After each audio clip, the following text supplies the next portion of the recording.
बिस्मिल्लाहिर्रहमानिर्रहीम। अब हमारा टॉपिक है कंपोजिशन ऑफ फंक्शंस। तो अगर हमारे पास दो फंक्शन है, कंपोजिशन के लिए दो या दो से ज़्यादा फंक्शन के हम कंपोजिशन मालूम कर सकते हैं। यहाँ पे दो फंक्शन डिफाइन किए गए, एफ़ और जी, और एफ़ की डोमेन डी एफ़ और जी की डोमेन जो है वो डी जी है। सिम्बॉलिकली हम फंक्शंस को इस फॉर्म में लिखेंगे, f composition of g of x. इसका मतलब है कि पहले जी इसको हम लिखेंगे f of g of x, यानी पहले हमारे पास एक्स के ऊपर जी फंक्शन अप्लाई होगा और उसका जो आंसर आएगा उसके ऊपर हमारे पास एफ़ फंक्शन अप्लाई होगा। इसको अगर हम डायग्राम की मदद से देखें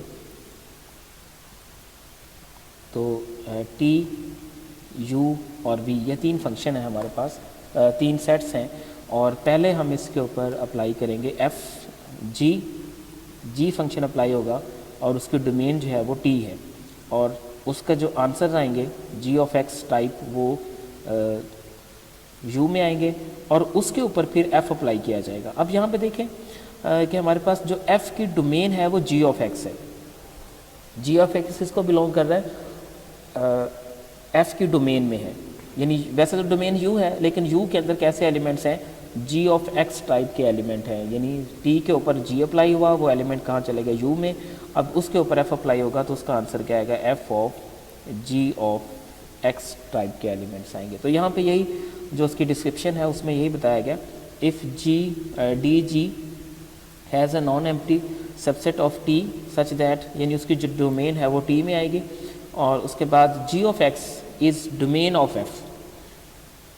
whenever x belongs to t, then the composition of function f circle g is defined on t।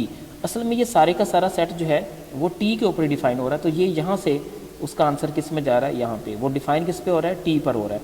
तो जो कि है f circle g of x, ये बेसिकली सारे का सारा सेट t पे डिफाइन हो रहा है और उसका आंसर v में आ रहा है यहाँ पर। यहाँ पे एक एग्जांपल है इसकी कंपोजिशन ऑफ फंक्शन की, वो भी बिल्कुल इसी तरह से ही कि पहले हम उसके ऊपर जी अप्लाई करेंगे और उसके ऊपर हम उसके ऊपर एफ़ अप्लाई करेंगे। अगर एक्स है तो जी का काम है उसको ये शेप देना, तो वो क्या आ जाएगा, 1/1 माइनस एक्स स्क्वायर। इस टाइप के एलिमेंट्स आ गए।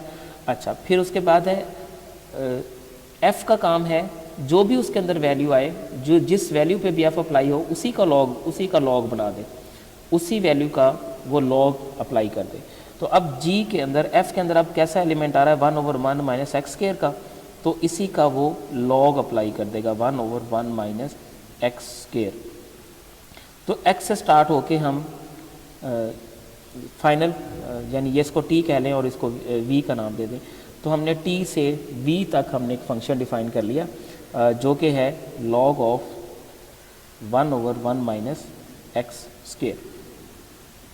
अब इसके अंदर डिफरेंट चीज़ें आती हैं। इसका जो सोल्यूशन है उसमें डोमेन क्या होगी, अब जो कि यहाँ पे जो एफ़ है वो लॉग में अप्लाई हो रहा है, एफ़ जो है वो लॉग फंक्शन है और लॉग नेगेटिव नंबर पे अप्लाई नहीं होता, ज़ीरो पे भी अनडिफाइंड हो जाता है, तो इससे ज़ीरो से आगे जो तमाम वैल्यूज़ हैं इन्फिनिटी तक वो अप्लाई होंगी।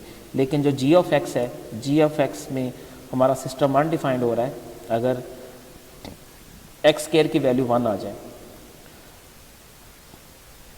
या फिर ये कह लें कि x is equal two plus minus 1 आ जाए, वहाँ पे हमारा जो फंक्शन है वो अनडिफाइंड हो जाएगा। ठीक, तो यहाँ पे f कंपोजिशन g जो है वो डिफाइन किया गया।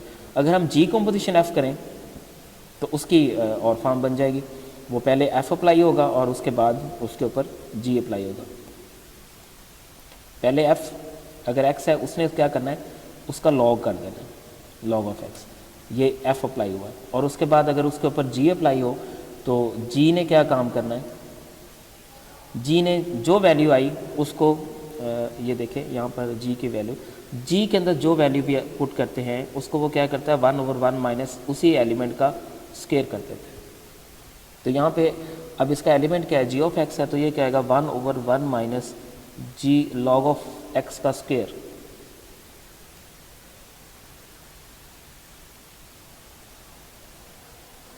लॉग ऑफ एक्स स्क्वायर हो गया, तो ये जी का, तो ये हमारे पास क्या बन गया, जी कंपोजिशन एफ बन गया। अब जी कंपोजिशन एफ की हम डोमेन डिस्कस करते हैं। अब ये हमारा फंक्शन अनडिफाइंड हो जाएगा अगर log of x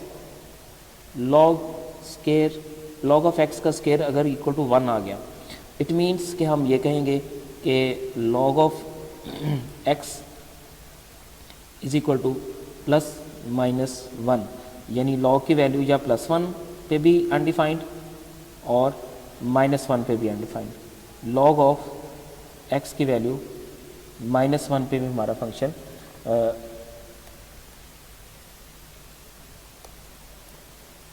log of x की वैल्यू अगर -1 भी आ जाए तो भी हमारा फंक्शन। अच्छा, ये log नेचुरल log है, यहाँ पे वैसे वो आम जो log बेस 10 वाला लिखा गया, जबकि ये हमारे पास log जो है वो नेचुरल log में यूज़ होगा। सबके अंदर यहाँ पे log ऑफ नेचुरल आएगा, log of natural of x. तो अब ये वैल्यू आएगी अगर x की वैल्यू हमारे पास e आ जाए, और ये आएगा अगर x की वैल्यू हमारे पास 1/e आ जाए, तो हमारे पास log जो है वो इस पे log 1 आएगा, और -1 कब आएगा जब e की वैल्यू 1/e हो जाए। एक और बात भी है कि ये फंक्शन log ऑफ x जो है ये खुद 0 पे डिफाइन नहीं है।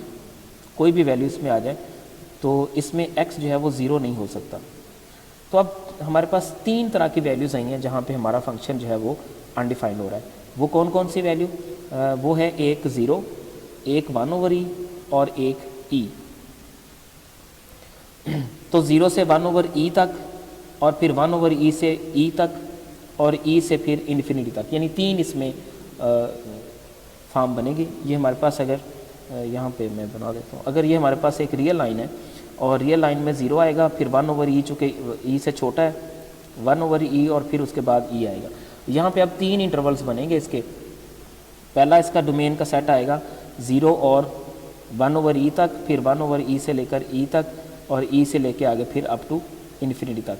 तो इन तीनों का हम यूनियन कर देंगे तो ये हमारे पास इसकी डोमेन आ जाएगी। ये तीनों इंटरवल्स इसकी डोमेन में शामिल है, इसलिए हम इसका यूनियन कर रहे हैं।